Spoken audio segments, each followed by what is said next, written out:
Croeso nôl, welcome back. Final lesson, lesson 5, year 11 double, work and energy topic, which is the third topic. Make sure you've completed the starter quiz before answering your booklet. And today then we are just completing the final few pages up to, let's just check. Well, higher tier, you're going to go up to page 35, and then foundation tier, you will finish at the top of page 31. So we're doing answering page 29 to 35. Higher tier pupils, I'd like you to answer the foundation and higher questions. Foundation tier pupils, you just need to answer the foundation questions. If you're unsure if you're foundation or higher, please do all questions. Now, you'll be doing a mix of self-assessment and teacher assessment questions. Self-assessment questions, I'd like you to do by pausing the video and then playing the video and marking your answers to see if you got them right or not. The teacher assessment questions, you won't get the answers on this video, but you'll have your questions marked when your teacher collects your booklet in. So the first one here, foundation tier question, is a self-assessment. So what I'd like you to do then is underneath in your booklet, write down your answer to A and B. I've highlighted some of the important bits of information. Here they are. So pause the video now, do the question. When you've completed the question for question 1, play the video and mark your answer. One part A is asking, calculate the total work done in raising a car on the back of the lorry. Reading the paragraph above, it says the winch of the lorry does 2,450 joules of work in lifting the car up, and an extra 350 joules of work against friction. So the total work done, part A, is simply a case of adding those two numbers together. So write down, and I'll show what you're doing. Don't just write the final answer down. Total work done, 2,450 plus 350. Put that in your calculator. Should give you 2,800 joules. And then use the equation. Force is work done over distance. To calculate the force acting on the car. Now we've already worked out the force from part A. Here it is, 2,800. So all we do is use that answer, put it in here, 2,800, and we divide it by the distance moved by the car, which is 3.5 meters. So you get your calculator and divide 2,800 by 3.5, which gives you 800 newtons as your answer. So please note, with a red pen, can you mark your answers? To get the 2 marks for part B, you'll get half a mark for the right equation. No, not half mark for the right equation, because you're already given that equation. 1 mark for putting in the right numbers, and then half a mark for 800 and half a mark for the right units, newtons. I haven't shown newtons very clearly there actually. The number is capital N for newtons. The next page 30, is a teacher assessment question. So I want you to do that one on your own. Question 2.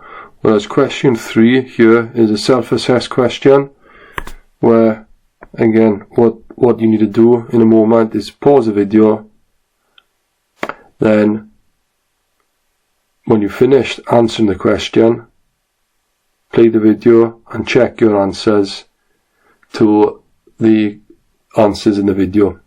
So can you please pause the video, pause now. Okay,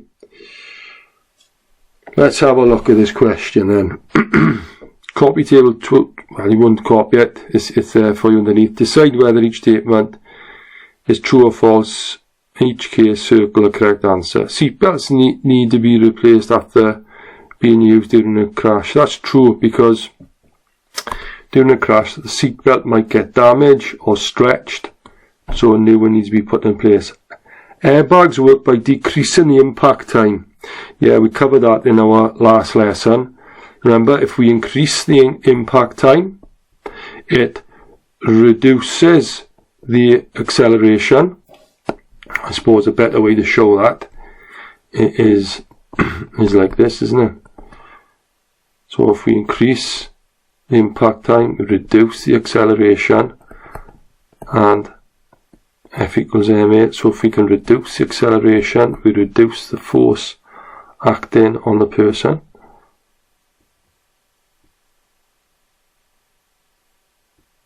Oh, we want to decrease the impact time? No, look, this ain't decreasing. We want to increase the impact time between the occupants and the parts of the car. So we would say that that's false. We want to increase the impact time. The car safety cage is strong to prevent further damage to the car during a collision. Yeah, that's true. That's not the crumple zones. Remember the crumple zones? If this is the car, that's the safety cage, and you've got a crumple zone in the front and a crumple zone in the back. Crumple zones work by significantly increasing the collision time. Yeah, it's this again. It's making this arrow bigger, making T bigger, make acceleration smaller. If we make acceleration smaller, we make the impact force smaller. So this, look at the very subtle difference. Increase the collision time, not decrease. We want to increase the collision time. So that's true. Can you then please mark your answers against that? Foundation tier. Well done. You've completed this booklet. What I'd like you to do now is go through your book, make sure you've got nothing missing. If you have, use the videos from previous lessons to complete. And I'll be putting a diagnostic quiz in this lesson for you to use, so you can see where your strengths and weaknesses are, which we'll be using in lessons in the future to help you improve further. Okay, higher tier. This is a self-assessed question, so I'm going to go through this answer in a moment, but again, can you now please pause the video, answer the question underneath, and then you mark your work against the answers when you play the video. So pause now. Okay, this first question then, for part 8, asking calculate the total energy of the car. The total energy of the car is a mix of gravitational potential energy and kinetic energy. The gravitational potential energy, we use mgh, and for kinetic energy we use half mv squared. The mass is there, 1,500. G is here, is 10. The height is here, is 40. Put brackets around those. And we're going to add that to the kinetic energy. Half times 1,500. What's the speed? 12. 12 squared.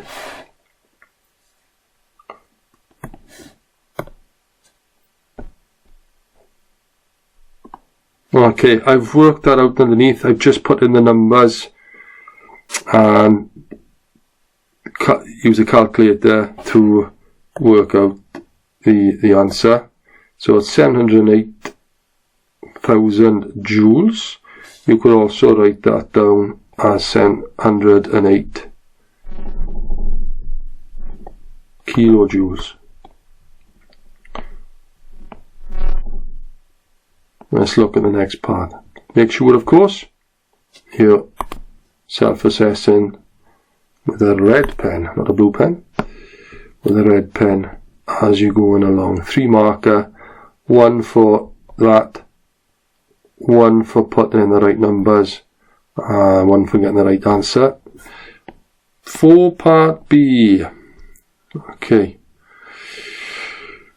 Let's see what's happening here. The roller coaster has no engine in the car, so what's happening? The roller's coming down.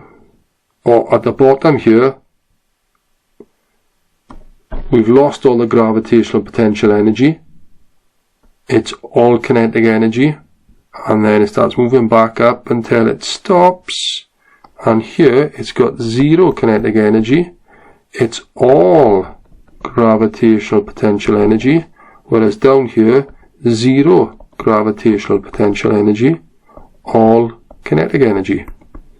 That's the science behind it, or the physics behind it. Here, it's a mix of gravitational and kinetic of 708 kilojoules. So, for the car moving at 12 meters per second a day, calculate the maximum height that the car reaches before stopping at point B. Well, what are you going to do? If I use a different colour, it's asking us to work out this height here, and you just got to realise that now the initial total energy has all been transferred into kinetic energy.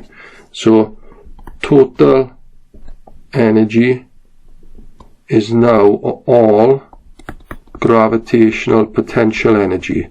We know that the total energy is 708,000 joules. And we use mgh to work out gravitational potential energy. If we write that down again, the mass of the roller coaster is 1,500. G is 10, h is what we're trying to work out. So what we need to do here is divide 708,000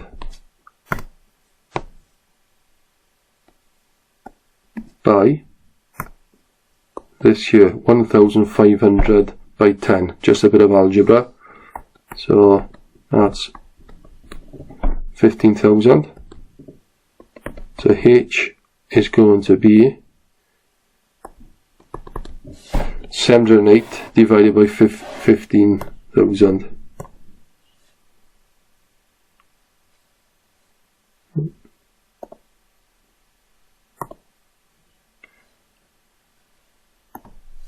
So you can see by putting those numbers in the calculator, the answer we're getting is 47.2 meters. That's the answer to B. Part C, up here, explain why the car would not actually reach that height of 47.2. Well, it's because, I'll just give you a verbal answer for this. Not all the energy will be converted back into gravitational potential energy, because some of the energy will be lost as sound and heat. If you think of the roller coaster, the friction between the roller coaster and the actual rails of the roller coaster here, they'll be acting against, the friction will be acting against the motion. And when you've got two things that rub together, if you rub your hands together, You can hear my hands rubbing together there.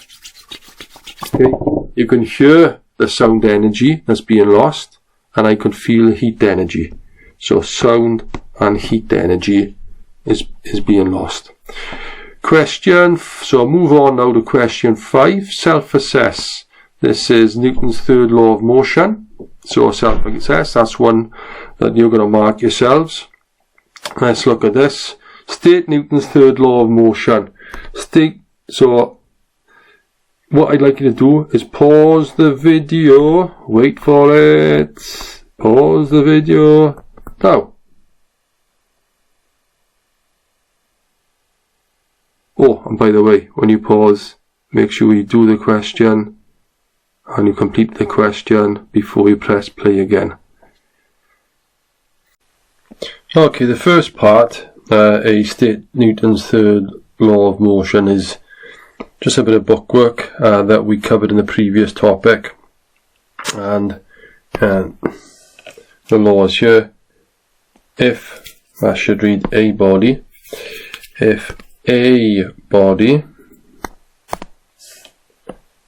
exerts a force, if a body A exerts a force on body B, so in this case you've got a bag falling on the floor, that would be body A, the floor would be body B, then body B exerts an equal and opposite force on body A. Okay, so that's Newton's third law of motion. 2 marks. If you've just got action and reaction are equal and opposite, that's probably worth a mark. But by saying the body A and body B, that'll get you the 2 marks. I gotta say, this is probably one of the more difficult questions on the booklet. The B part 1 asks, write down the size of the force exerted by the beanbag on the earth. Well, the force is the weight. If this is the planet Earth and this is the beanbag, the weight force due to gravity is an attractive force, but the attractive force of the Earth on the beanbag equals the attractive force of the beanbag on the Earth. Newton's third law of motion. But it's asking to work out the weight. So in order to do that, weight is mass times G, 0.5 times 10, 5 newtons, and it does ask which direction the weight acts downwards, but it's asking write down the size of the force exerted by the beanbag on the earth. So even though the weight acts downwards, we say that look carefully by the beanbag on the earth. The force of beanbag on earth is towards the beanbag, like I showed you just here.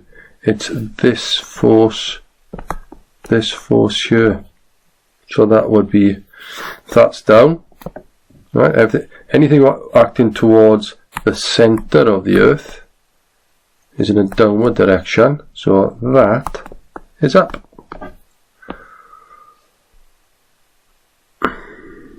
So we say in the answer to that question, the force of the beanbag on earth is upwards.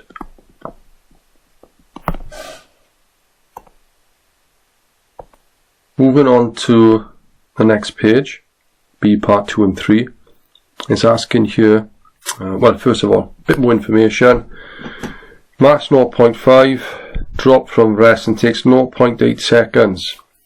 Now, best practice, of course, is to just highlight the important bits of information, usually the numbers and units, and to fall to the floor, which is hit without rebounding. G is 10. Notice as well they've put 10 as newtons per kilogram and 10 meters per second squared. G is both those. Way to think of it really is we use this equation.